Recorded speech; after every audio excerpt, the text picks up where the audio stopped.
The only way you can take CBS Sports Radio 1140 with you is with the Radio.com app. Download it today and listen to us anytime, anywhere.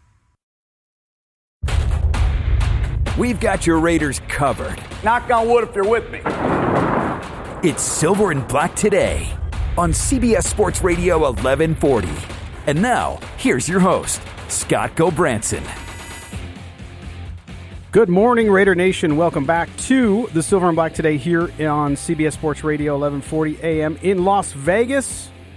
A wet, rainy morning in Las Vegas. Although the sun's coming out, we can see the beautiful spring mountains as well as Mount Potosi from our studio. That's right, Mount Potosi. Little history lesson, Kelly Kreiner, my co-host in the studio today. Mount Potosi, you know what that's most famous for? No, I don't. Do you...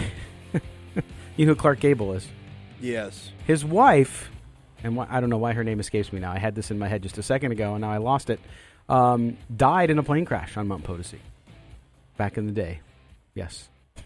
Anyway, wow. Let's start off on a high note. Yeah, I am riveted. I'm sure the listeners who haven't turned off the show yet will be doing that shortly. Oh, I love Kelly. He makes you feel so good. All right, you're listening to Las Vegas's only All Raiders talk show. That's right, here on CBS Sports Radio 1140. This is the Silver and Black Today. You can check us out, silverandblacktoday.com, on Twitter at silverblack, the number 2 day, where we're asking you today, of course, a historic day in the history of the Raiders franchise as they will play their final home game in Oakland in the Coliseum today as they prepare for their move to Las Vegas. Now, some of you might say, well, they could make the playoffs.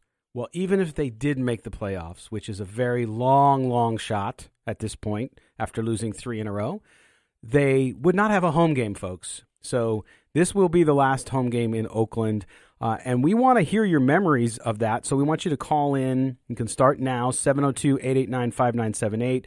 We've already had some great folks chime in and talk about their memories of the Coliseum and of their experiences there. Jesse Lee, who reached out to us on Twitter, said his favorite moment was December 19th, 1999.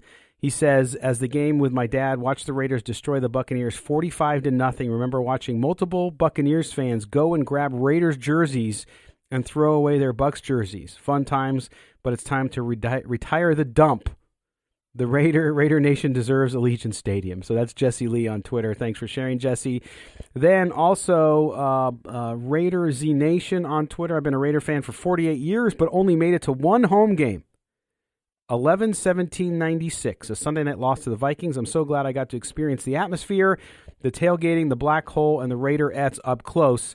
An end of an era today. # just win, baby. So, Kelly, obviously a lot of folks, especially those in the Bay Area, today's the last hurrah for the old stadium.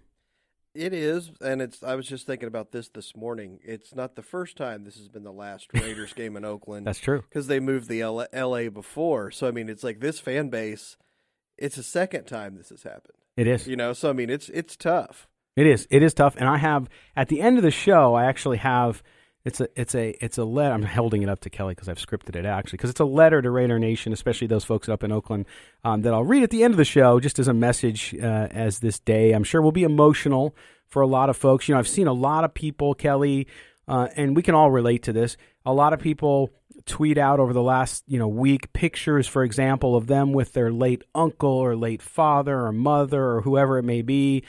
So there's a lot of emotion tied with this, and it's not just about the football team. It's about personal experiences, and we've all had these in different places.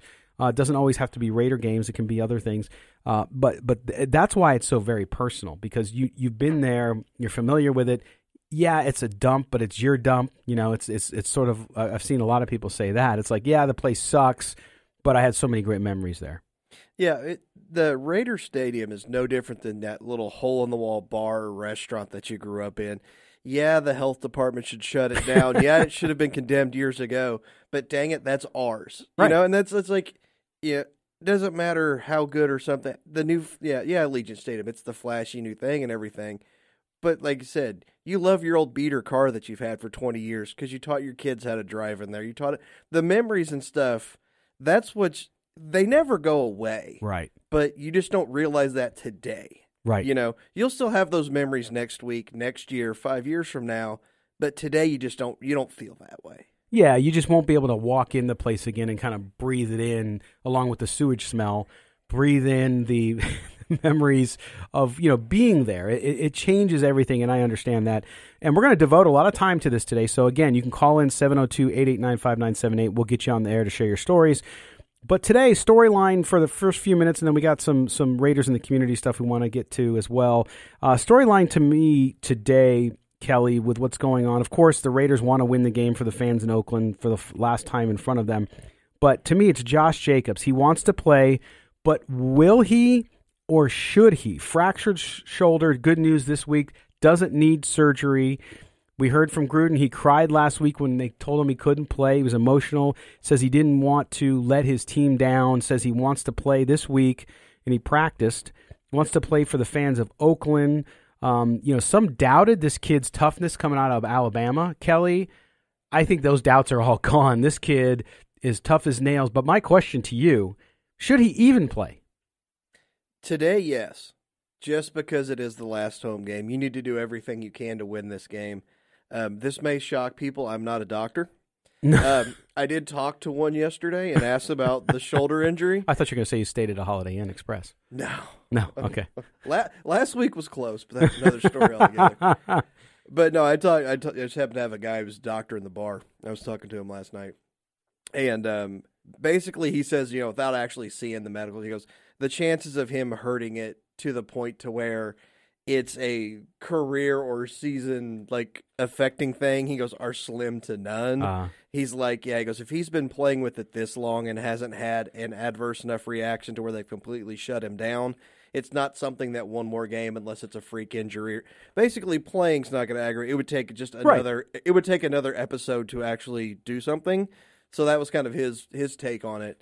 And for me, it's like you play him today, you get the win, then you shut him down. Right, yeah, because, again, even if you get the win today, playoffs is a far-off dream. Again, not mathematically eliminated, but to make the playoffs, you got a lot of things are going to have to go your way, including you're going to have to win out, which is going to be tough with 2 final road games.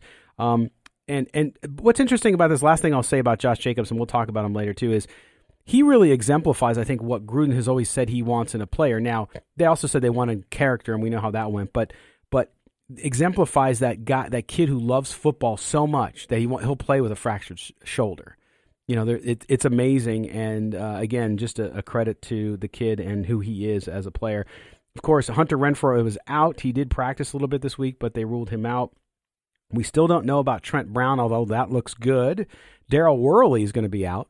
They were going to move him to safety after they released DJ Swearinger, which was a 2-week experiment that went awry, of course. I'm shocked that DJ Swearinger, who was cut from the 2 worst secondaries in football, didn't make it with the Raiders. Cut from the 3rd worst secondary in football. Yeah, so he's out. Still ailing, of course, as we mentioned earlier, Terrell Williams, who I think people are being way too hard on. The guy with plantar fasciitis, I've had it myself when I was about 60 pounds heavier, and it sucks, man. I had it for like a year and a half, and it took a long time to heal. I cannot imagine playing football on that. So the problem was he started out so hot, yes, and everybody was just gonna ride that all year. Yeah, and it's like you said, man. Any foot thing with a wide receiver is brutal, especially when you have to accelerate and pivot, and it's just running routes makes it very difficult. So again, the Raiders not mathematically eliminated, but more playing for Oakland today. All right.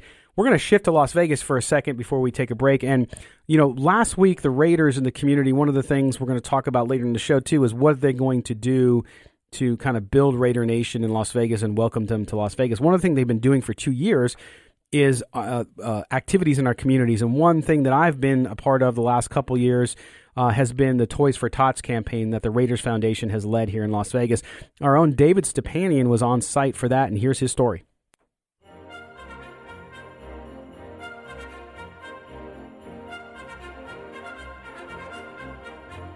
It's that time of year again, and with the holidays around the corner, the Raiders held their 3rd annual Toys for Tots event in Las Vegas, this time at the team store in the Galleria Mall. Fans were invited to donate toys for charity, as well as meet some of their favorite Raiders. Former running back Darren McFadden was on hand to talk about spreading the holiday cheer through the Valley. You know, this is something I've done with the Raiders for years. Ever since I was a rookie in 08, man. It's something I've been coming out here and doing just to be able to give back to the community and help out children at this time of need. You know, and during the holidays, it's a very special period for kids. And, you know, not everybody have the same the means to have a great Christmas and everything. So just to be able to come out and help them out and have a great Christmas like that, man, it means a lot. You know, it just means a whole lot, man. Like you say, I want to be able to be out here and help give back to the people and be able to shake hands with kids and their parents or whoever it is that comes in, man. It just means a whole lot to me. Fans were in the holiday spirit as they lined up to donate brand new toys. Steve Wisniewski was also there to take pictures and sign autographs, and did something that will certainly spread joy to all the fans that had a chance to meet one of the Raider greats. This Toys for Tots program has been around for several decades. Even as a player, I was involved with this many, many years ago.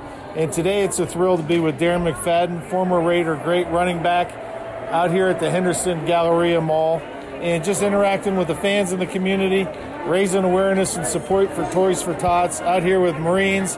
It's a great event. The holidays are about bringing joy to young kids. And the Toys for Tots does not discriminate. It's about putting a smile on a child's face. And as a player, I was involved with hospital visits, and they're still doing it to this day. On the Raider website, you can see some precious images of Raiders delivering presents at hospitals. And Toys for Tots is a great program. It's just absolutely priceless to hand a toy to a child and see them light up. Toys for Tots is a charity that helps kids in need enjoy their Christmas a little more by unwrapping a brand new toy. To find out more about their cause and how you can donate, head to lasvegasnv.toysfortots.com. Wishing you all a happy holiday. For Silver and Black Today, I'm David Stepanian. All right, thank you to David Stepanian for that report on Toys for Tots. Again, the Raiders Foundation doing amazing work here in the Las Vegas community as they get closer and closer to becoming the Las Vegas Raiders, which will happen after the beginning of the NFL year, technically. Although, to me, after the last game this year, to me, they become the Las Vegas Raiders. I'll start calling them that full time. Anyway, all right, well, we're up against a break here. When we come back, the international man of leisure, Chaz Osborne, is going to join us from Oakland, where he's actually trying to work. I think at least he's trying, Kelly. Trying. Yeah, he's doing his best. So Kelly and I are going to talk to Chaz. What's the mood like in Oakland this morning? Is it sadness or is it something else? We'll ask him right after this. You're listening to the Silver and Black Today here on CBS Sports Radio, 1140. The last day the Raiders play in Oakland. Stay with us.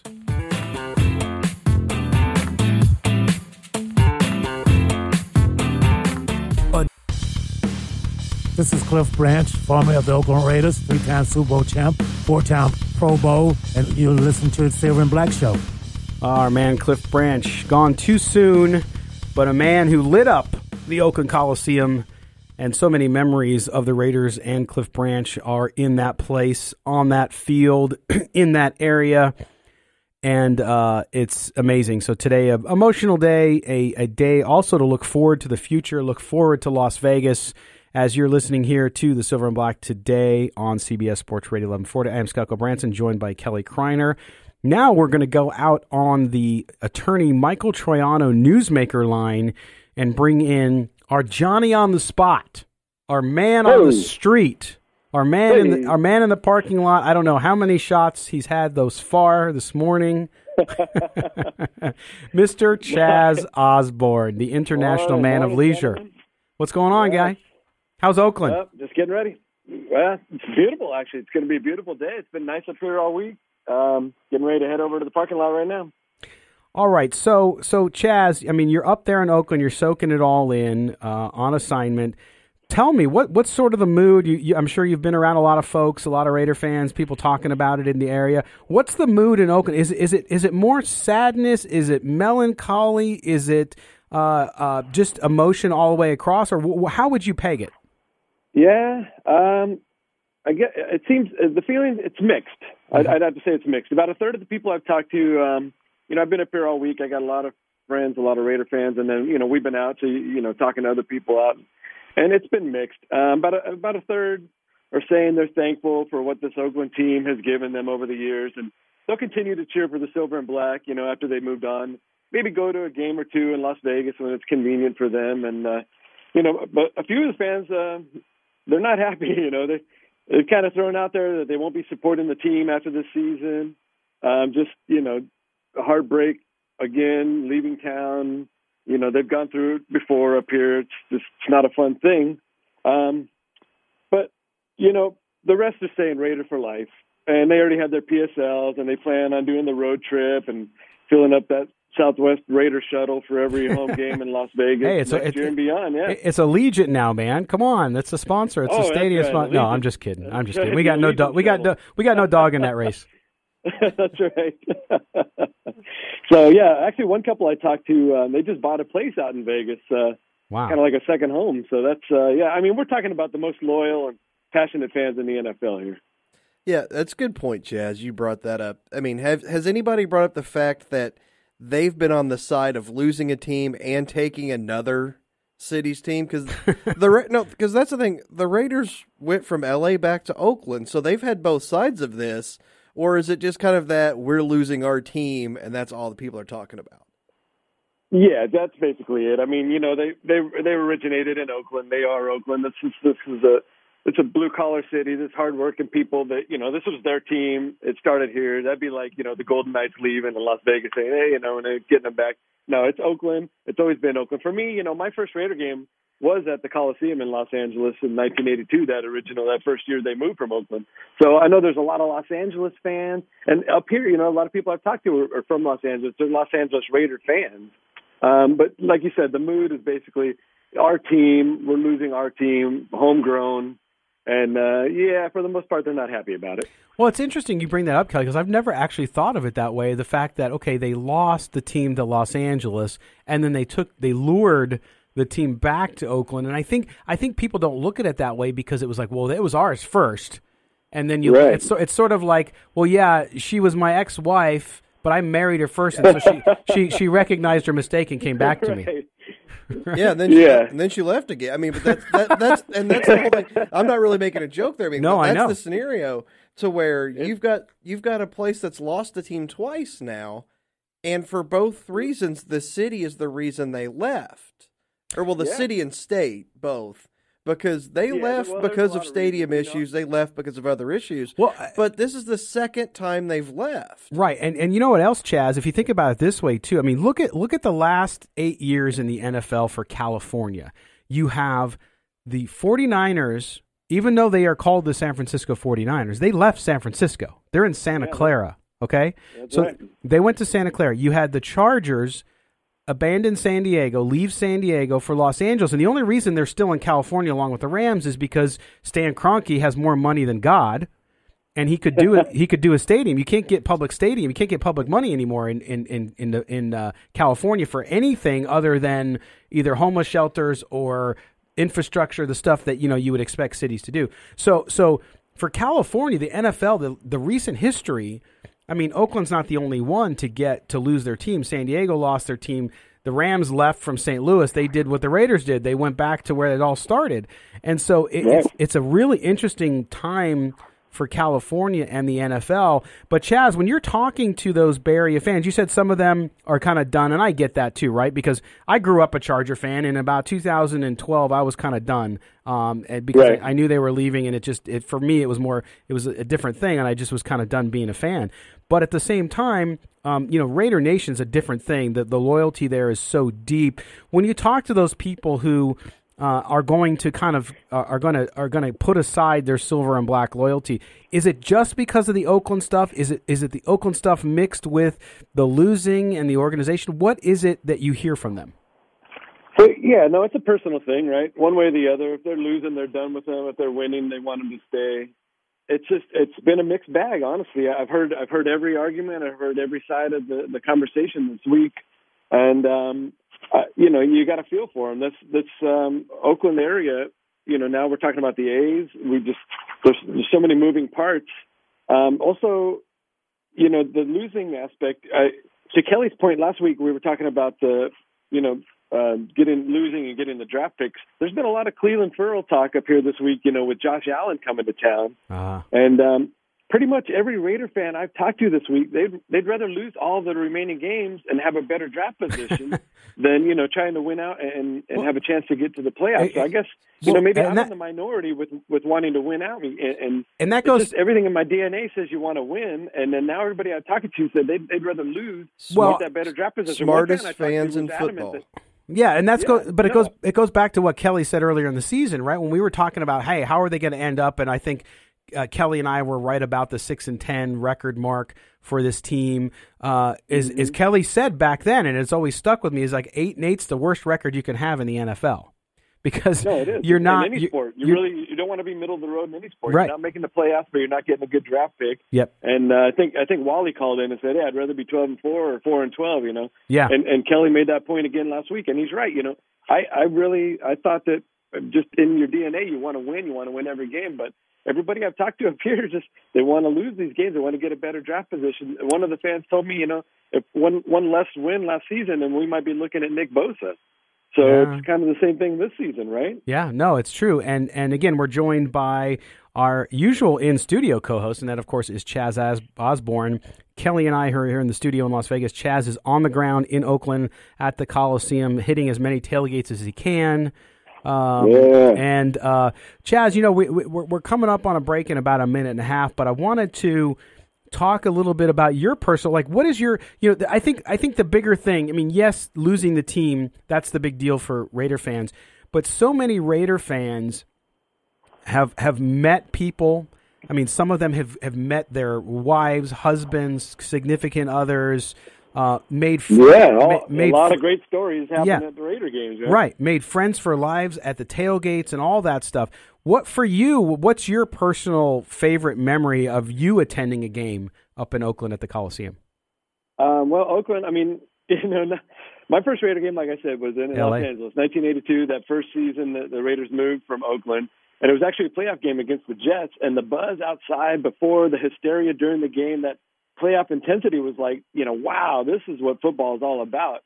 Unfortunately, my memories in Oakland, I was at that Brett Favre game on Monday night where, after his dad passed away, it looked like his dad was gently placing the ball in the receiver's hands from the heavens. And I was at that game in 2016 when Derek Carr broke his leg. And, you've never left the game after a win and felt so depressed. No one's cheering, no high-fiving, just surreal. So, Oakland, for me, not the best memory. I've been to a lot of great wins up here. I've been, my great friend that I grew up with in San Diego moved to the Bay Area and had season tickets. So I've been coming to 2 or 3 games a year for, 20 years. But so a lot of big wins. But most of my memories are kind of disappointing in Oakland. So maybe I'm ready for a fresh start in Las Vegas. And I think they're going to have a strong team moving forward next year. And for Las Vegas fans, it's really going to be a treat.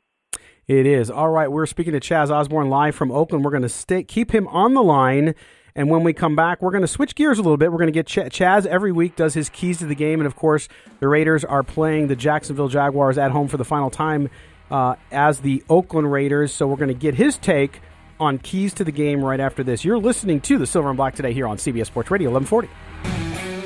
The only way to take Silver and Black today with you is with a radio.com app. Download it today and search CBS Sports Radio 1140 in Las Vegas and listen to us anytime, anywhere.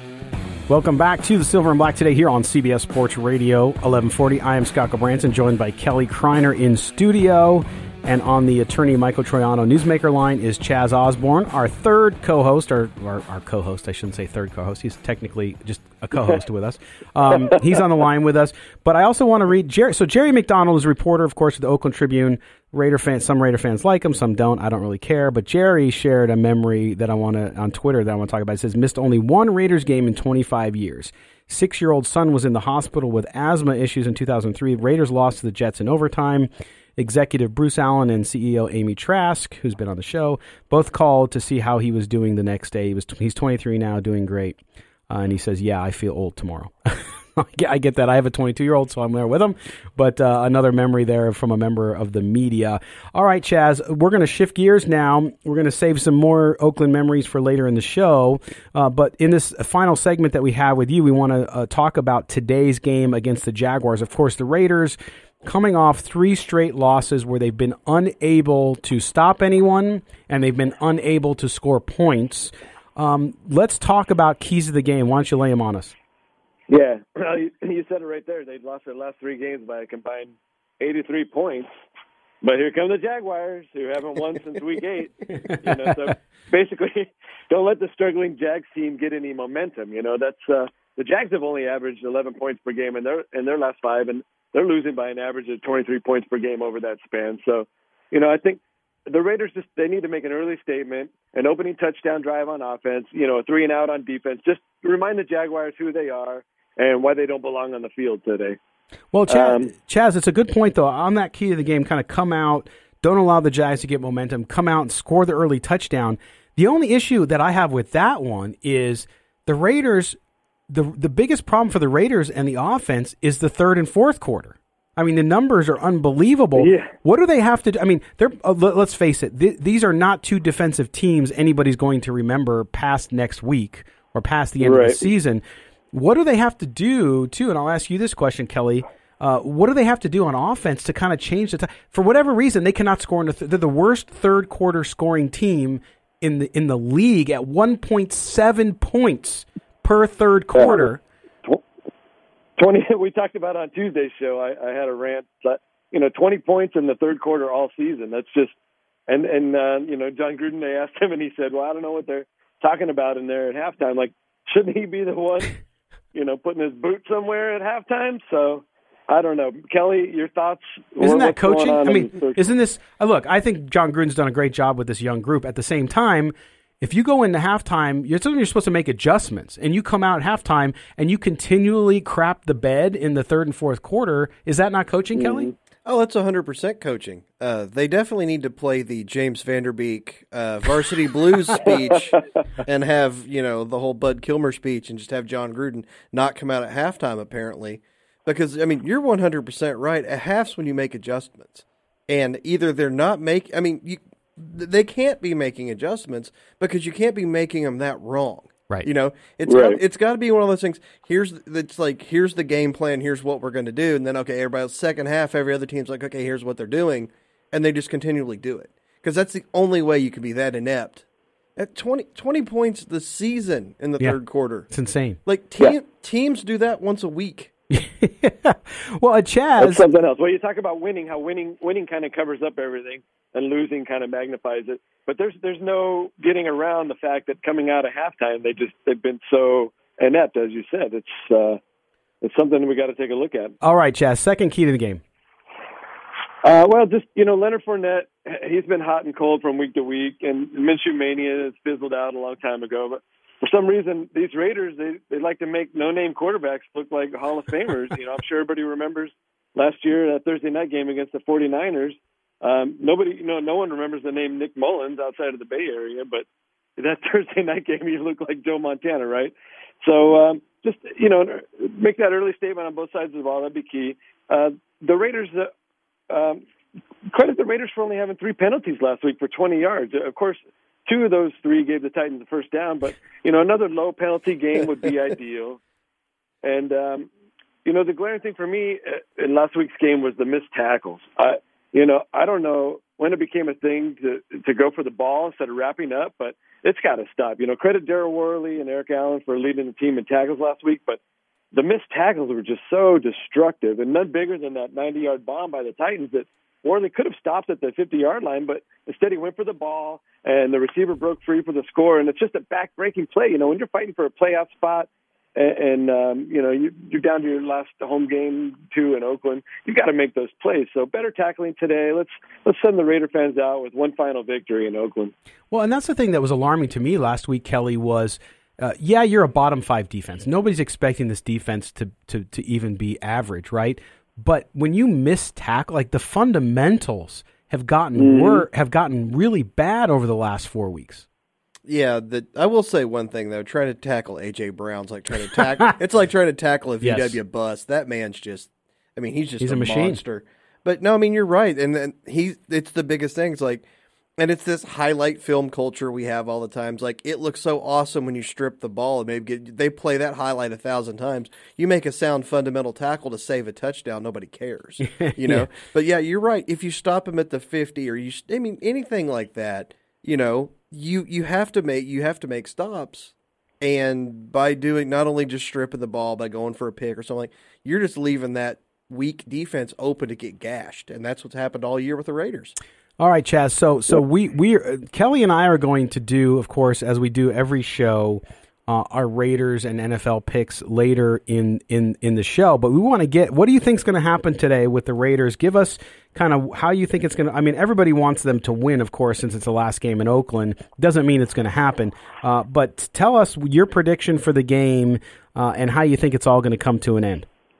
Yeah, well, no, obviously I think the Raiders go out with a victory. Remember last year they thought that last home game was going to be, and I think it was the game against Denver, and they sent them off with a win, and everybody kind of did their victory lap around the thing. So I'm predicting the same scenario. The Raiders are going to pull out all the stops. You might see a trick play, some gadgets here and there, some fun things, and I think the Raiders pull it out pretty easily. I'm going to go 27-17. Raiders send us all off happy today. Amazing. And I know you're going to be up there covering. You're going to be around the team after. It'll be interesting to see, depending how the game goes. If they win the game, as you say they will, I would imagine the locker room will be a more uplifting locker room, even despite the sadness of playing and saying goodbye to Oakland. So we'll kind of bittersweet, yeah. Yeah, and we'll have sound from that you get up there, of course, on Tuesday night show, which is going to be 6 to 7 p.m. live at Finley Toyota in Henderson for Silver and Black tonight. But Chaz, have fun out there. I know you're also going to see our good friend John Viscara, who's the director of operations over at Stage Door Casino, proud supporter of Silver and Black today. So enjoy that, and we look forward to hearing back from you and hearing your report. Yep, good times. All right, guys, have a good show. All right, Chaz Osborne, live from Oakland. Of course, our normal co-host. He's there covering the game for the last game in Oakland. And to close kind of the discussion around the keys of the game, we're going to talk more, of course, after the top of the hour with John Reid from the Florida Times-Union. He covers the Jaguars. We'll talk more in depth about them then. But, man, I really think, Kelly, and we'll talk about Derek Carr later too, but I really think that at this point, a lot of those folks on offense are playing for, they're auditioning for their own jobs if they want to keep some jobs over the next year or so. But this offense has got to do something in the second half this week if they're going to win. Well, they need to come out, like you talk about the second half, if they can come out and have a good first quarter, because this Jaguars team's quit. They've lost 5 games in a row by 17 points. It's the first time in the history of the NFL, I believe, that's happened. If they come out and have a good, first quarter, first half, this Jaguars team will fold like a card table, and then your second half has to be good no matter how bad you are because that team on the other side's given up. Yeah. So to me, the first quarter is more important than the second because if you have a good first half than second half, because if you have a good first half, the game's over. Yeah. Because Jacksonville has no fight left. Although with as bad as the Raiders have been, if it's even close going into halftime, then I would be concerned. Oh, yeah, I would too. Okay. Yeah. All right. Well, we do know that the Jaguars will win the mustache game, of course, with Gardner Minshew, but that's a different story. All right. We're going to step aside. Is that winning anything? Can we get over the fancy mustache thing? Yes, we can. We can't. I like the mustache. Yeah. All right. We're going to step aside. When we come back, we're going to talk about Kelly and I are going to give you what we believe to be the most significant, memorable moments in Oakland Coliseum history as it relates to the Raiders. You're listening to the Silver and Black today on CBS Sports Radio 1140 on the last day the Raiders play in Oakland. When you need inside info on your Raiders, you'll find it right here. Raiders defensive line coach Brenson Buckner. We're not trying to be the best pass rushers we can be. We're not trying to be the best run stoppers we can be. We're trying to be the best football players we can be. With your Walker Furniture Raiders Daily, I'm Mark Thomas. The Silver and Black met with... My favorite thing about our team is our Madden ratings are really low, but we're pretty good at football. Knock on wood if you're with me. Raider Nation rallies with us. CBS Sports Radio 1140. Dad. found the most in-depth coverage of the Silver and Black. This is Silver and Black Today, live on CBS Sports Radio 1140. Here's your host, Scott Gobranson. Welcome back to the Silver and Black Today here on CBS Sports Radio 1140. Brought to you by our good friend, attorney Michael Troiano, VegasLaw.com. If you have a criminal defense matter, from the simplest thing like a DUI to more severe matters, make sure you check out his website. And again, that's TroianoVegasLaw.com. Michael Troiano, attorney Michael Troiano, a proud supporter of Silver and Black Today, and we appreciate, as always, his sponsorship. And we get him on the show too when there's legal issues. He is our legal eagle, and we'll talk to him next week. All right, of course, this is the last game in Oakland. Don't listen to the conspiracy theorists who say the stadium won't be done here and they might play there and they negotiated a lease. Blah blah blah. It's all crap. And I get it. Some people just don't want to move on. God bless them. I hope they find a way to get over it, but it's just not true. Anyway, what we want to do now is Kelly and I are going to talk about kind of Coliseum moments, our top moments based on the Raiders playing there, games, weird things that have happened. Doesn't matter. I put this out to the guys on the show early in the week and said, hey, come in with ideas. And so this can be a game, this could be play, this could be anything. And so, Kelly, I'm going to turn to you first before I give you mine. But tell me kind of your top moment for the Raiders or significant moments in Coliseum history and the Raiders playing there over the last 60 years. Yeah, for me, that was simple because up to that point, and it was the largest sports bet I'd ever made in my life, was on a Raider game. Yeah. And it's still the second largest NFL bet I ever made. Wow. And it was on the Green Bay Packers, December 22nd, 2003, the Monday night game after Brett Favre's father died. The one Chaz spoke about. There was zero chance that the Packers were ever losing that football game. And that first half is one of the most impressive. I mean, yeah, it's kind of a bad memory of Raiders fans. No, but it's a Raider game in the Coliseum. Yeah, it's like you said, the plays being made, the balls were just falling everywhere. It's like, yeah, there was no chance that was ever going to happen. And like, if you go back and read, like, because somebody did an oral history on that game, it's all the Packers players talking about, we knew what we were walking into in Oakland. That's a tough place to play. Those fans are crazy. He goes, but everybody was supporting Brett that night. Yeah, that was their big takeaway, was like all the fans cheering him, all the signs in the stands and everything supporting Brett Favre. They're like, we never realized that. And it just goes to show you that even in Oakland, even with the Raiders, some things are bigger than football. Oh yeah, absolutely. No, and it's definitely, to me, the Brett Favre game, despite the fact the Raiders lost, it is one of the most significant moments. Lost by a lot. Yes, they got hammered. They got destroyed. But it is one of the most significant moments because it is so memorable, and it doesn't always mean your team wins. But I agree, absolutely, and that was on my top 10 list as well.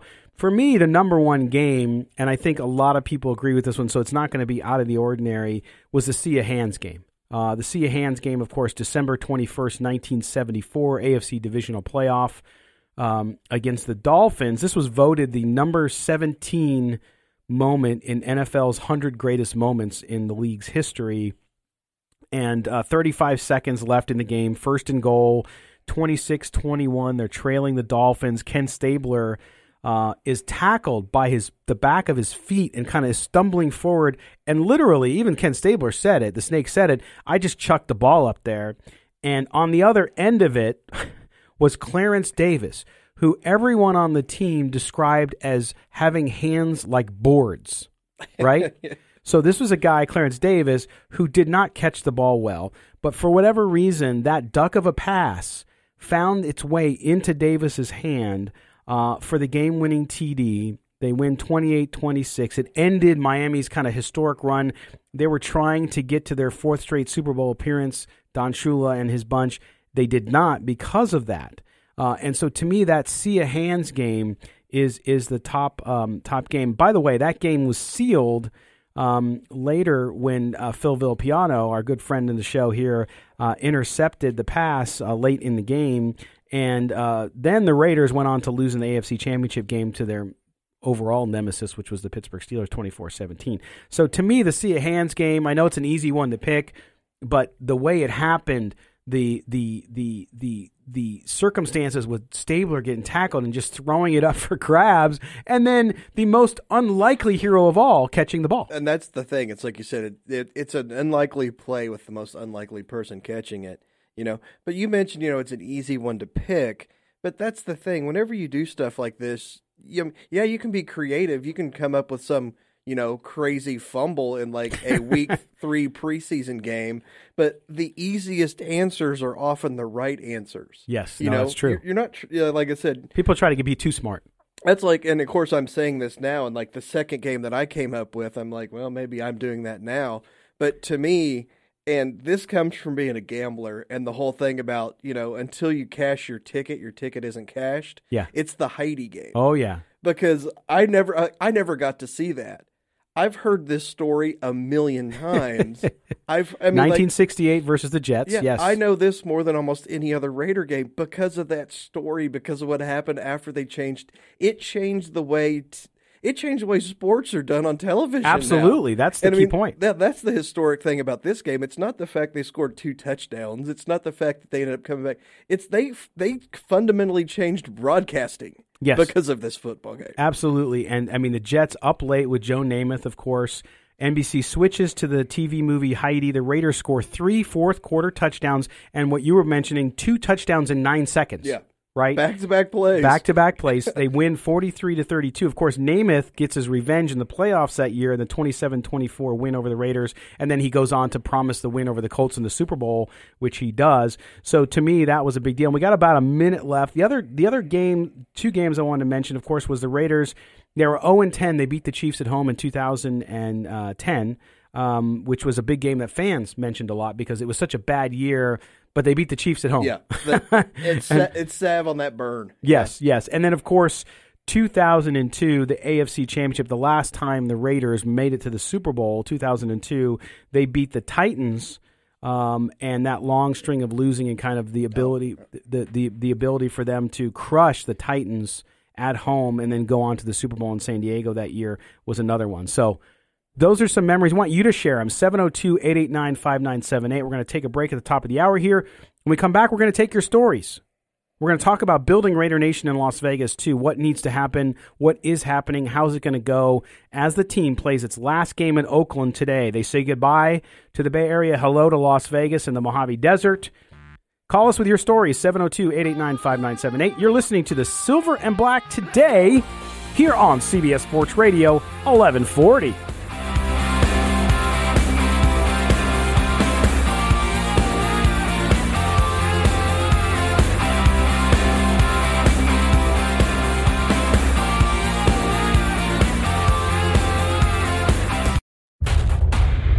We've got your Raiders covered. Knock on wood if you're with me. It's Silver and Black today on CBS Sports Radio 1140. And now, here's your host, Scott Gulbransen. That's right. Welcome back to the Silver and Black today here on CBS Sports Radio. I am Scott Gulbransen. This gentleman sitting across from me is Kelly Kreiner. We are your guides through Raider Nation's last day in Oakland before they come to Las Vegas. They play 2 more games on the road, Los Angeles and Denver. But and then sometime in March, right? Beginning of the NFL year is March something, right? The official start, it's the official starts. Yeah. I think it's like maybe March 1st or something. Yeah. But like you said, everybody knows the NFL's 365. It is. The day after the Super Bowl, everybody's working on next year already. Yes. Fans, front office. I mean, there's no official stop to the Correct. NFL. And to me, I know it won't be till March 1st technically, or maybe after the Super Bowl, but after the Raiders game is over against the Broncos the week after Christmas, to me, they are the Las Vegas Raiders officially, right? I almost consider them that now after today when they play their last game in Oakland, but they will have the Oakland moniker for another 2 games, so 3 counting today. But we are taking your stories too. We want to hear what you guys remember about Oakland, about experiencing the Raiders there.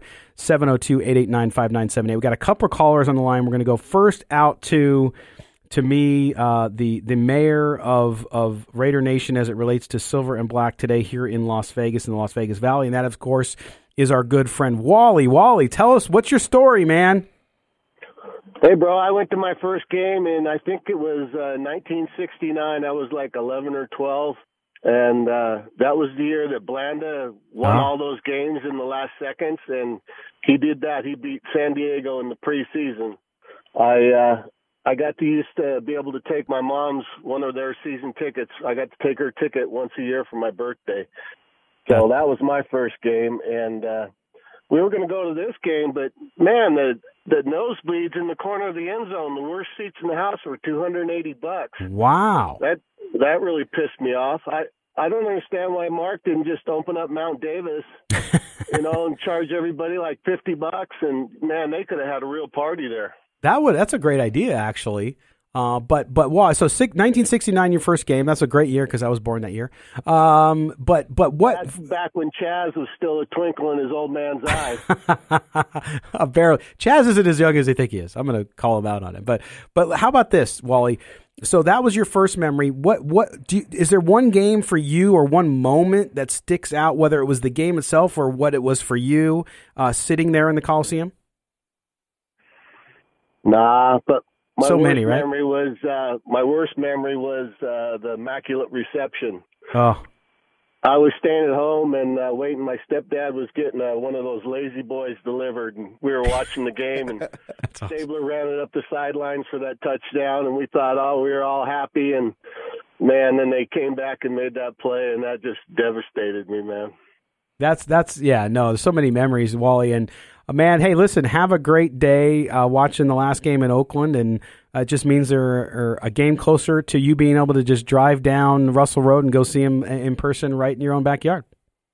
Yeah, I'm sitting here looking at the stadium right now. There you go. All right, that's Wally. Wally, thanks for the call, brother. Thanks, Wally. Later. All right, next we're going to go out on the line, and Paul is calling in, and I think this is Paul. Is this Paul Miner? Paul, are you there? Yeah, I'm here. This is Paul Miner. Hey, Paul, man. How you doing, brother? I'm good. How are you, man? Sorry I couldn't hear from you. I'm at the tailgate right now. It's already going crazy, and it's already been like the first 20 minutes. So. That I would expect nothing less. And now, Paul, here's the thing. You've been a lifelong Raider fan. Everybody's been following your amazing journey, of course, Paul's weight loss journey. And as I always say about you, my friend, wise beyond your years. And I know you're out there with your mom. Say hello to her for me. I absolutely will. But this is your first game in Oakland, correct? No, this is my second game. My first game was when Khalil Mack got the pick six on Cam Newton. That's what I was gonna say. My memory was too. That man, that's the defining moment for me. Khalil Mack's my favorite player of all time, and that pick six, that's legendary. That was my first game, and that's just the most legendary moment. It's a great one. Now, Paul, let me ask you this: for you and your mom going out there for the game today, why was it so important for you to be there for the last game in Oakland? Man, because this is history. Like, there's never going to be another game in Oakland. It's the last time we're going to be in Oakland, and, we got to go out with a bang. You can't miss it. Shout out to Gabby for hooking me up with my ticket and a Josh Jacobs jersey. I know. I saw you put that jersey on Twitter yesterday when you got in. You excited to see him play in person? Oh, I'm so excited. This is about to be one of the best games, I think. And there's going to be so much man, I don't think we're going to lose. I don't think the players are going to allow us to lose. They're going to go all out to make sure this is a W because we definitely can't lose on the last game in Oakland. That's amazing, man. Well, Paul, listen, thanks for calling in and sharing a little bit with us. Have fun. Say hello to everybody out there for us and let them know that when the team gets to Las Vegas, we are going to take care of them for Raider Nation. Oh, you already know I will, man. I'll see you soon, all right? Sounds good, my friend. That's Paul Miner. Appreciate you calling in. Again, sharing memories of Oakland, of the Coliseum. He's out there creating one last memory as the Raiders play their last game in Oakland today. You can call in and share your stories, your comments, your thoughts, 702-889-5978. And, of course, Kelly, the Raiders moving to Las Vegas, and so many of what we're going to hear today, CBS did a whole pregame story that's going to be playing before the game about the black hole and about the fans in Oakland and kind of the end of that era, the second era there. But when you look at the Raiders coming to Las Vegas from Oakland, of course, some of the traditions will come with them.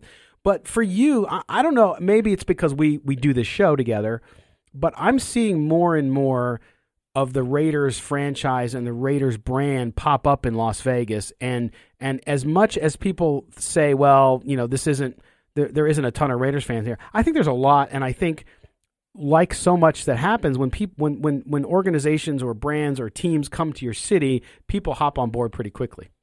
Oh, yeah, there's always going to be that little bit of that bandwagon effect anytime you get anything new like that into town. But people that think there aren't a lot of Raiders fans in here already obviously don't go around anywhere during football season, and especially because I used to work in North Las Vegas, and there were 2 or 3 Raiders bars and stuff up there basically, and, you're talking 30, 40 Raiders fans in each one of those every week. Which, it's not a lot of people, but that's just in 1 or 2 little bars. Right. You see it all over town. You see it everywhere. And like I said, it's a Southern California team, Northern California team. There's so many damn people from California moving here on a daily basis at this point. The Raider effect is just going to add to that because you're going to have some people that are going to come in every weekend for games. You're going to have people that are going to be flowing in for this stuff. So it's like you've already got a really solid base out here. Now you're just starting to build up on that. And for a lot of people, until it's here, they're not going to believe it. True.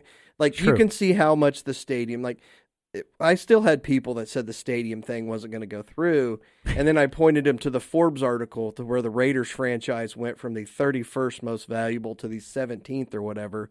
They added $2 billion to the net worth of that team by doing that stadium. That right there guarantees that stadium's getting done. Right, exactly. Yeah, it's like money talks, $2 billion is really loud. Well, and your point about California, so I saw data this week about the new growth in Nevada because of the economy being so good over the last several years. And now there are more people from California in Nevada than were born in Nevada. Right? So 60% of the people who now make up the population of the state of Nevada came from California.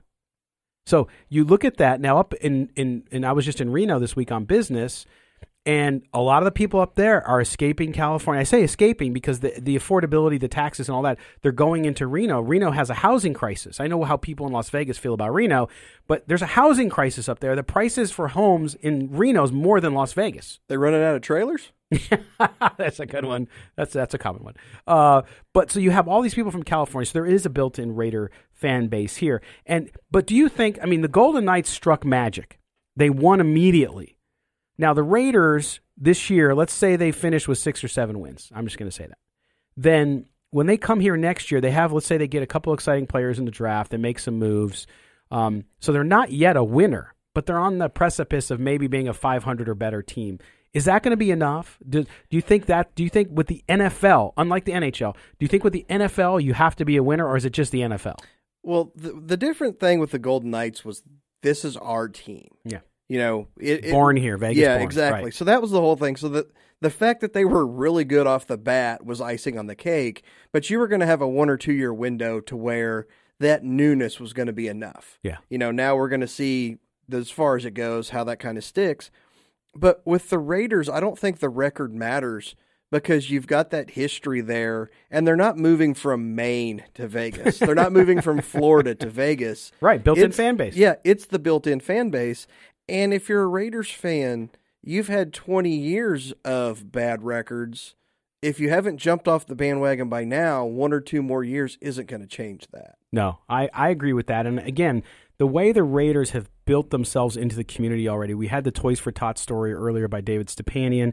We cover all those events. We bring them to you here. A lot of shows don't cover those events. We do because it shows you how the team has invested in the community. And yes, they got the stadium. They got the money. I get that. But at the same time, they really do want to be part of the community. And that's the point. They got the money. They Right. got the stadium. They don't have to do anything. Correct. It's like, that's a done deal. If they were just in it for that, game over, let's play football. Right. And you see it in every community. You see players go out and do stuff all on their own. They don't have to do this, but they also realize what it means to the cities, what it means to the communities, what it means to everything. It's like you see a lot of these football players, oh, they're just selfish athletes, blah, blah, blah. Well, yeah, but you see that in every form of life, every form of business. You've got some guys out there that actually want to have a footprint here. Yeah, no, that's true. And they're invested because they know this is going to be the place where they raise their family or buy a house, whatever they're at the stage of life they're in. So very, very true. All right, we're going to step aside now. But rest assured, the Raider history is only going to get deeper and better in Las Vegas, and people in Las Vegas are going to take care of it and do well with it. All right, we're going to step aside. When we come back, John Reid, the Jags beat writer for the Florida Times-Union, will join us. You're listening to the Silver and Black today here on CBS Sports Radio 1140.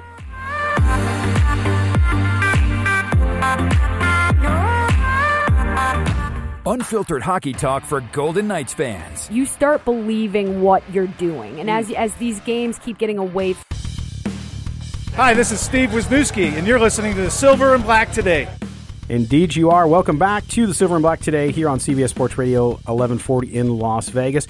Just a quick note, a personal note. My good friend Brian, who I grew up with, he's more like a brother than a friend, had a medical setback, is in the hospital, and he always listens to the show, and I just want to send him my best. He is, like I said, a brother.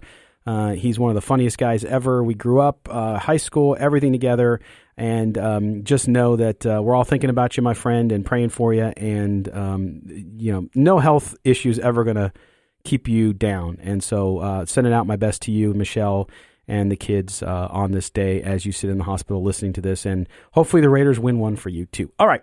Now we're going to go out on the attorney Michael Troiano newsmaker line, and we're going to bring in John Reid. John is the Jaguars beat writer for the Florida Times-Union. We're going to talk to him about today's game. And so, John, thanks for joining us here on the Silver and Black today. Oh, good to be on.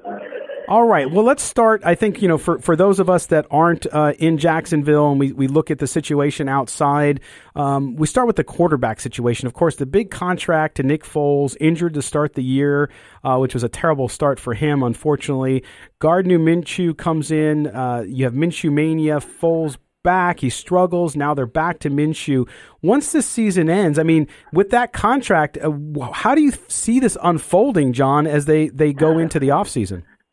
Well, I see it unfolding that I don't think with the cap hit they would take if they release him before June the 1st, Nick Foles. I don't see that happening, and I don't think it make conducive for them to make a trade. So I feel he's going to be back and probably be in a quarterback competition with Gardner Minshew. But guys, I really feel quarterback is among a mountain of different problems, and to have two quarterbacks. I mean, that's something this franchise has not had. I mean, I think if in order for Nick Foles to play here and be effective, then they're going to have to go out and improve their offensive line because he doesn't have the mobility, and he didn't have those issues in Philadelphia. So they got holes in the offensive line. They got holes at linebacker. They got issues all across the board. So I really feel that Gardner Minshew should. I mean, I think based on his body of work and coming in the next season, I think you have to say that he is the front runner, depending on what he does in the final three games. But from what he's shown, his progress made from training camp to now, and mobility, and, so many different problems. But I think he's shined enough that I would put him as the front runner going in the all-season program. Yeah, and like you said, in the NFL today especially, to have two quarterbacks that can play at a high level, and like you said, Nick Foles came from a different situation, and the Jags, just like the Raiders, have so many holes they got to fill. Not a bad problem to have. Now, the Jaguars officially eliminated from the playoffs. And from reading your stuff online, the coaches have told the players, listen, the last few weeks are a job interview for not only staying with the Jaguars in Jacksonville, if that's what they want to do, but also for other teams. And is there how much is the uncertainty with the coaching staff there? Where does Doug Marrone stand, and do you think he's back next season? Well, I like Doug Marrone. I've been covering this team since 2017. And to be honest and truthful, I think he's a coach without any answers anymore. And I think what you just mentioned about, asking players to know that to put a good tape in and have a good resume. Final 3 games, I think that that's the last straw of if anything to motivate these guys. I don't think I don't like to say predict firings and those kind of things, sure. But I don't think I think they're going to clean sweep here when this season is done. I mean, you look at the last season coming off that AFC title game in 2017, and they went 5-11 and had a 7-game losing streak that lasted from October to early November. You come here, they I mean, it's almost the same thing, I mean, 5-game losing streak, all by 17 or more points. No team in the NFL has done that since 1986 Tampa Bay Bucks. They hadn't scored over 20 points in a single game since October. They hadn't beaten a team with a winning record all season. You've invested the kind of money you paid in Nick Foles, $88 million over 4 years. I mean, it's just. I mean, I don't think he has received the talent that he's had. I think they allowed too many good pieces to leave because of cap problems, and they've had some bad drafts that's taken hold of making bad decisions personnel wise. But the fan base, if Doug Marrone stays in Jacksonville, you're looking at a franchise probably average about 45,000 fans a game. So the fans are screaming, and I think that Sean Khan, the owner, he has to do something bold. He has to do something to get that fan base back in the gear. I don't think there's any other solution but to have a clean sweep, and that could be Tom Coughlin too. I mean, I just think that this whole conglomerate with Dave Caldwell as the general manager, Tom Coughlin as the top football exec, and Doug Marrone, it just hadn't worked. I mean, it was great in 2017. All the stars was aligned and everything. They didn't have a lot of injuries, but over these two seasons, I mean, this football team right now is not even being. They're not competing. They're not competitive. Right. And again, we're talking to on the attorney Michael Troiano Newsmaker line with John Reid from the Florida Times-Union. He covers the Jacksonville Jaguars. Hey, John, it's Kelly Kreiner. Earlier when you were talking about Foles, you mentioned all the other problems that the team has, and you mentioned linebacker. Telvin Smith's retirement was just out of nowhere. Have you heard? Has there been anything from like him or his people about maybe him coming back to football and maybe rejoining the team? No, I don't think there's no way that's going to happen. He hadn't had any communication with the team since the spring, and they've had some. I mean, we've written news side stories that they had some type of police presence at his home, and it's just I don't know. Nobody knows what his situation is or what's going on with him, but I can definitely tell you he is not in the plans with the Jaguars, and he is not coming back. And I honestly think that I just don't think that football is number one anymore with him. I mean, he doesn't. Reporters have seen him. He's been to a couple of high school games on the sideline, but I mean, he has had no presence with this team. He has communicated a few times with Calais Campbell, but I mean, I actually went to his hometown in Valdosta, Georgia, talked to his high school coach, talked to people who've been knowing Telvin Smith since he was a kid, and he's out of reach and out of touch with those people. So who knows what's going on in his life? Hopefully, whatever's going on, that he can get himself together or what's happened from a personal standpoint. But I don't think that his career, his future is not a point that he's coming back here in Jacksonville. Okay.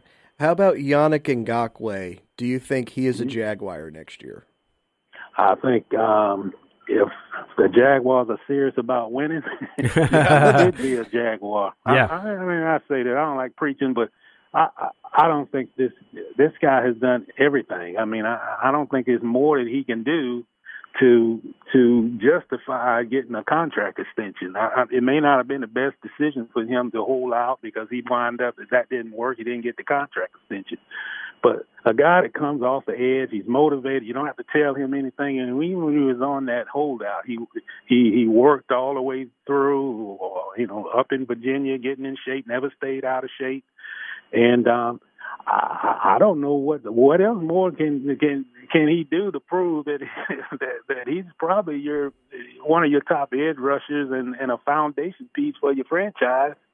And I don't know what's the thought process in that decision. I've heard some things that they're not going to allow him to go. They probably put a franchise tag on him, but man, you can't allow talent like that to go to other franchises. You have to keep the homegrown. He's a drafted player, third-round pick. He's motivated because he felt coming out of Maryland he was a number one pick. And he will be motivated until Father Time comes. I mean, that's his motivation. Sure. I mean, he's not going to let up in his productivity as long as he has, all the intangibles that make him who he is. He's not going to shut down or anything like that. But those are the decisions that's problematic for this franchise. I mean, you got a talent like that. He's been consistent for since he's been in the league since 2016. He hadn't been no drop off. His sacks is stable or improved each season that he's been in the league. And you talk to opposing coaches. I mean, he's one of the first names that come out. I mean, including the Raiders coach. Said the guy is a beast. Oh, he is. He is. And that's the thing. Again, we're talking to John Reid. And about the minute we have left with you, John, of course, Josh Allen having a great year, kind of everything people expected him to be, despite some of the dysfunction happening there right now in Jacksonville with the coaching staff and organization. It should be fun to watch him today against that Raiders line, which is pretty dang good. How do you see today ending up? You think the Jaguars have a good spot? The Raiders haven't been able to score. The Raiders defense has been giving up a ton of yards. I know the Jaguars have been in the same boat, but how do you see this one going down today between these two teams? Well, I see this. I drove in here from Hayward, and this is not a normal game here. This is a red letter moment that's going to be in history. I mean, these fans. You look everywhere, it's a sea of black and gold. I mean black and silver, and it's everywhere. And this is a game that has that type of magnitude, and all that noise piped in that indoor practice facility on Friday to get the Jaguars ready. I don't think you can get ready for the type of atmosphere that they're going to come in here today with. And I just see this team don't have enough pieces on defense. And I know that the Raiders have had a problem in these last three games, but I think there's a reason Josh Jacobs decided that maybe that shoulder is not so bad. Let me get out here and get a 200-yard game or something, because they cannot stop the run. And I don't see that changing today. I think that they're going to get out schemed. I think Gruden's going to come up with an offensive plan that take advantage that they don't have a lot of frontline guys on that defensive side, and they're going to take full advantage. So I see this getting. I think this is going to be a runaway. I don't think these guys can stay in with that type of atmosphere. I don't think they can keep up with them offensively.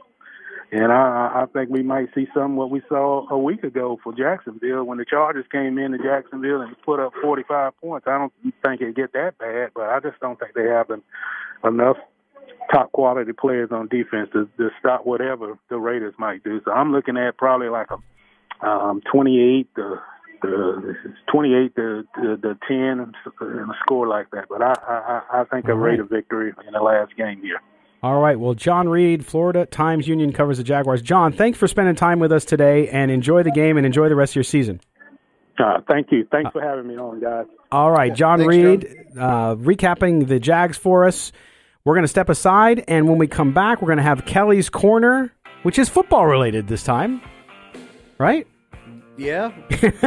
Wasn't it last week? It was too, yes. I don't remember. Making sure you're paying attention. All right, you're listening to Silver and Black today here on CBS Sports Radio 1140.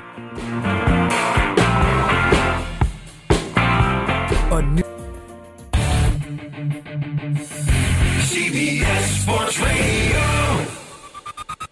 This is Silver and Black today, live on CBS Sports Radio 1140. Welcome back to the Silver and Black today here on CBS Sports Radio 1140. The last day for the Raiders in Oakland. That's right. The next time they play a home game will be in Las Vegas at Allegiant Stadium, the unfinished but on schedule Allegiant Stadium. Are you sure the NFL's not going to send them to some foreign country for another home game? I mean, we haven't seen the schedule yet. I know, but so. I think the deal between the Raiders and the Corleones was the last couple years, and now they don't have to play any of those. But we'll see. It's a good point, though. And just a reminder, we'll take some of your calls here at the time we have left, 702-889-5970. I already had some great calls on great Raider memories in Oakland, and you can share those with us as well on Twitter at silverblack2day as well. We'll take your stories there and read them aloud. And now it's that time of the show when we turn it over to the effervescent Kelly Kreiner for Kelly's Corner. Okay. Before I get into my actual Kelly's Corner, I just want to have an aside here. This is just your weekly reminder that the Patriots are cheaters. There you go. They have been cheaters, and they will continue to be cheaters, because if there's one thing we've learned that I've tried to teach everybody and tell everybody here, cheating works if you don't get punished enough to make it not work. And they won't get punished They're again. not. Yeah. They've won. Brady's got, what, 6 Super Bowls? Yeah. Yeah. They were cheating for how many? We don't know, but they have been cheating. They don't lose any of their Super Bowls. They're going to continue to cheat. Well, the Astros aren't getting their World Series taken away. The Astros were cheating, and they actually have video of them breaking down the computer crap now. It's like, but guess what? They won a World Series. They got all the financial benefit. They got everything from that, and there's nothing you can do about that. And when the Patriots didn't cheat, they were the beneficiaries of horrible calls, like i.e. the tuck rule. So even when they didn't cheat, get over the tuck rule. I don't have a problem with tuck rule. I didn't grow up a Raider fan, man. It doesn't matter to me. I'm just telling you. But you just brought it up. Though. But it's clearly one of the worst calls in the history of the NFL. No, because the call was right. Okay, sorry. It was a terrible rule, but the call was right. That's fine. There's nothing you can do about that. I agree with you on that one. All right. Okay. But on to the current Kelly's Corner. Now that's out of there. You know, if you're a Raider fan, if you're an NFL fan, chances are you've got a casual interest in college football. You know, the Heisman Trophy was awarded the other night, and I say that it's time to either get rid of the Heisman Trophy, or let's just be honest and call it what it is: the best quarterback in college football, because that's the only thing you look at anymore. The Heisman Trophy was set up to be the best player in college football. That's the whole tagline. That's what it is. We all know that's not true, because if that was true, Chase Young would have walked away with the Heisman last night. I'm taking nothing away from Joe Burrow. No, he's the best quarterback. Joe Burrow had an amazing year. If you look at his stats, they're kind of ridiculous. Yeah. Chase Young's a better football player than Joe Burrow. Chase Young's, I think, will have a better NFL career than Joe Burrow. Chase Young is a generational talent. We saw 2 Bosa brothers go through Ohio State and who are wrecking the NFL, and Chase Young's way better than both of them. Absolutely. And you know who will tell you that? Everyone at Ohio State and the Bosas, who the younger one said last year was like, dude, Chase Young's going to be a star. You know, if the Heisman went to the best, Orlando Pace would have a Heisman Trophy. By the way, his last year at Ohio State, he was the best player in college football. Monster. And by the way, Chase Young yesterday as one of the finalists, along with him and Jalen Hurts and the other kid from Ohio State, who I don't even want to remember because I don't think he's even good to be on the stage. Fields, thank you. I don't think he should have been on the stage. But Chase Young was the first defensive lineman to be a finalist since 1984. Warren Sapp. No, that's not right, because Charles Woodson won a Heisman. He's the only defensive line. Oh, they said defensive player. No, defensive line, not defensive player. No, Woodson won it. I was going to say, no, defensive lineman to be a finalist for the Heisman. So that shows you, and you can't tell me during that time that there wasn't a year where there was a dominant defensive lineman. I can think of a couple that should have been at least a finalist. Maybe they don't win, but they should have been a finalist, which just bolsters your point, Kelly, which is, why don't you just call it the Heisman Quarterback Award? Yeah. And like I said, I was going to mention Charles Woodson, the only defensive player to win it. The only reason he won it was because Peyton Manning couldn't beat Florida. If Peyton Manning beats Florida his year, he walks away with that Heisman. Yeah. But he didn't, and Charles Woodson single-handedly beat Ohio State by himself. Well, and I go back to another, I mean, we can find numerous examples to make your point and prove you right. But the one that I always go back to, because I saw him standing there, forget Eric Couch, which is a whole different story. But you see Gino Torretta. I knew it before you said anything. Gino Torretta won it over Marshall Faulk, who clearly that year was by far the best player. Yeah, and it wasn't even close. It wasn't even close. Yeah. But yet Gino Torretta, I think, won with like 60% of the vote. Yeah, and Gino Torretta won that, and we saw it when Christian McCaffrey, a few years ago. East Coast voters openly admitted they didn't stay up late to watch games. Right. The second you say that, you should lose your vote. Absolutely, because if you voted Jalen Hurts right. with either a number one vote or a vote over Chase Young, you should lose your vote. I'm sorry. Raider fans love Jalen Hurts because they somehow think the Raiders are going to get him and he's going to be the savior at quarterback. Well, congratulations. I disagree. I hope the Raiders draft Jalen Hurts this year, play him this year, so we can get Trevor Lawrence next year. You're not good enough to start at Alabama, which, I mean, granted, he did start. He just lost his job. Well, but you're not good enough to start when you're the competing. Backup's better than you. But Tua is a great player. There's nothing wrong with that. But at Alabama, Jalen Hurts was a third round pick, day 3 quarterback. He goes to Oklahoma, where you're throwing in windows bigger than the windows behind us, and now all of a sudden he's a first round draft pick. Well, I got on arguments, Kelly, a couple weeks ago when I said this about Jalen Hurts. I said, listen, Jalen Hurts looks great against these defenses in the Big 12, which aren't very good.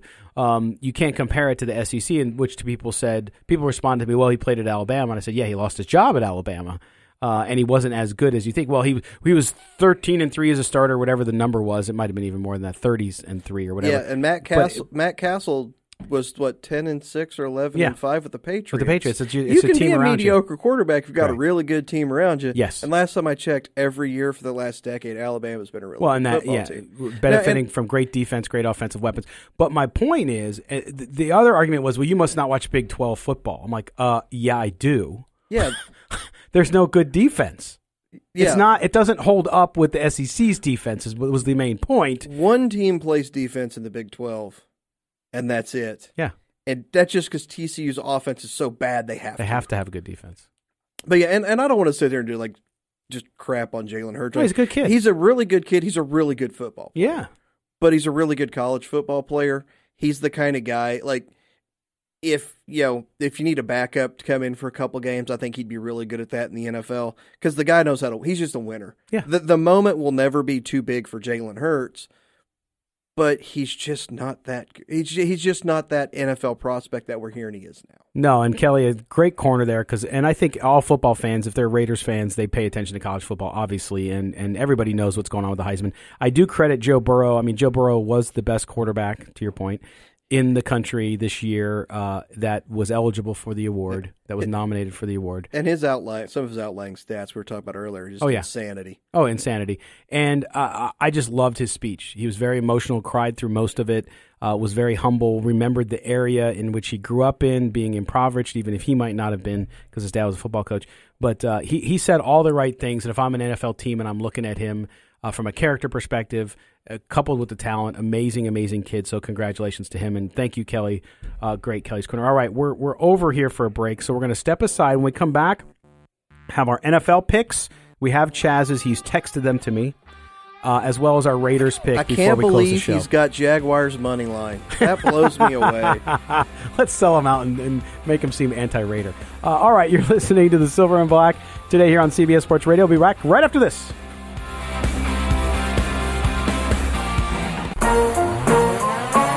Found the most in-depth coverage of the Silver and Black. This is Silver and Black Today, live on CBS Sports Radio 1140. Here's your host, Scott Gobranson. All right, welcome back to the last segment of the show here. A lot to get to, including my little letter to the folks in Oakland that I want to read. But first, we're going to get to picks. We're going to get first to NFL picks, which Kelly and Chaz love to make fun of me because I'm not the big bettors that they are. But I was 2-0 the last 2 weeks. So I'm on a little bit of a streak. All right, I got Houston +3 versus the Titans. I know Kelly is going the other way on that one, I think. And I have Tampa, Detroit over 45.5, okay? Then what Chaz texted me is he's got, where did I put it? I got to put it. It's on my text. Let me get this pulled up. Chaz has Does he pick the Titans again? No. He's got the Bears plus 4.5 and the Lions plus 6, which is where the line's at now. Kelly Kreiner, your NFL picks. Yeah. I need to start doing the Tuesday night show and doing all my picks there because my picks were going to be Tampa Bay -3 and then the Chargers plus 2.5. Yeah. The Chargers game's now a pick 'em. Tampa Bay's now 6. 6 went up. All 3. right, so Amazing. I mean it's like I can't give that out, with a line change like that. So I'm going to go with Atlanta plus 10.5 at San Francisco. Yeah. That game, San Francisco, that was too physical of a game last week. They're going to be a letdown. They're going to win the game. They're not going to lose by that much. And I am taking the Raiders minus the 6.5. Raider, you picked that's a lot. That's the first time you picked the Raiders in a while. Well, I don't because I pick up for the actual show. Yeah. So I usually don't do it. Right. But since it's the last game in Oakland, and I think they just straight destroy the Jacksonville Jaguars today. Oh yeah. Well, okay? So give us your score. Let's transition from that into your Raiders score. 31-17. 31-17. Okay. So here's my caveat. Now, Chaz has, as he said earlier, just to repeat for folks who weren't when Chaz was joining us live from the parking lot at the Coliseum, Chaz has 27-17 Raiders, 10-point win. Now, for me, I've split mine a little bit, and let me explain why. If Josh Jacobs plays, which it appears he will, I agree with John Reid from the Florida Times-Union that it's going to be a kind of a bloodbath. And I think because of the emotion involved, Josh Jacobs' big day, I think the Raiders will win 31-3. I know that defense. Wow. I know. Jesus. I know. That's Bishop Gorman could score 3 on the Raiders. And they're not good this year. I'm just telling you, the defense is going to play above what they should. Now, without Jacobs, I think it's a 20-14 game. Raiders win. I think it would be that close. So you think without Jacobs, it's a 17-point difference for the defense? I do. I love the kid. That's a very valuable kid. I know. There's no way they keep him out of this game. I don't think so either. I don't think they can. To your point earlier about you talking to the doctor as well, it's not. You can't hurt it more. And if he did tweak it a little more, if the pain got too high, they would just take him out. So I'm not that worried about it. But I do want to say that today, this is my little letter to Oakland fans. Today, what started a love affair 60 years ago between an upstart football team run by a football maverick and the blue-collar working town of Oakland, California, comes to an end in one way, yet it will endure and live on forevermore. The Raiders will play their last home game in Oakland today, a home they will have hung their shingle at twice, to your point, Kelly, earlier, in their illustrious 60-year history, the original home of the pillaging bunch known as the black sheep of the pro football family. It's a sad day in so many ways for those of you who've seen their beloved silver and black leave once before, only to return and again break hearts by finding greener pastures, this time in the desert town notorious gangster Bugsy Siegel brought to prominence in the middle of the last century. Yet through all the trials and tribulations the generations of Raider fans have endured, one thing remains true. They're always loyal. As Raider Nation always says, RN4L, right? Raider Nation for life. Now the nation, Kelly, will take up residence in their new home of Las Vegas, a new stadium, their first true home, Allegiant Stadium, right smack in the middle of the entertainment capital of the world, the future home of a Super Bowl, where they hope to return after now a 17-year-long absence. Awaiting them is a city growing with excitement in the middle of a professional sports renaissance, a city which is a true melting pot. People from all over, including majority from California, both southern and northern, a large population of lifelong Raider fans from Los Angeles and the Bay Area, but all who bleed the silver and black. Las Vegas will fall in love with the Raiders because they are already so many of them here who love them and claim residency as part of Raider Nation. For those that don't yet, they will. They'll learn the history of the Snake, the Twos, Cliff Branch, D. Wood, Bo, Plunkett, Flores, Tim Brown, John Madden, and of course Al Davis. But today, my parting words and a promise to those fans in Oakland who lament the loss of their hometown team, and that is, we got you. Las Vegas will take care of your Raiders, and you have a place here with the Raider Nation faithful. Las Vegas will be a big part and a reason why your Raiders return to glory. A big reason why it will is because of your 60-year love affair with your team. We won't let you down, Oakland. Las Vegas will not let you down, and we can't wait for you to be a part of the future and the glory of Raider Nation as it enters a new chapter. So, Kelly, here we are. We talked about we all think the Raiders are going to win today, but certainly will be an emotional ending for the folks in Oakland up at the stadium today. Yeah, and hopefully it's a good emotional ending, because if they lose, I mean, that was kind of the thing last year against the Broncos. If they lost against the Broncos in the last game, everybody's afraid that could get ugly.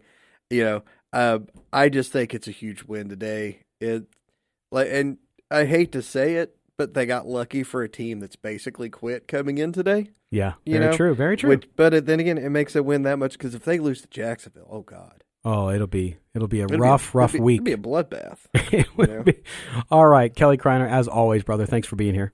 Sweet, not a problem. All right, so for Kelly Kreiner, for Chaz Osborne, if you see Chaz at the Coliseum, if you're listening on the radio.com app, slap him upside the head for us and make sure he's being good.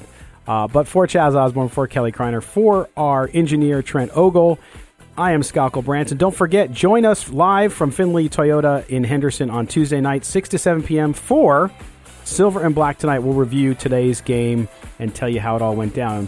Again, for all of us here, this is Scalco Branson, silverandblacktoday.com. We appreciate you being here. Take care, everybody.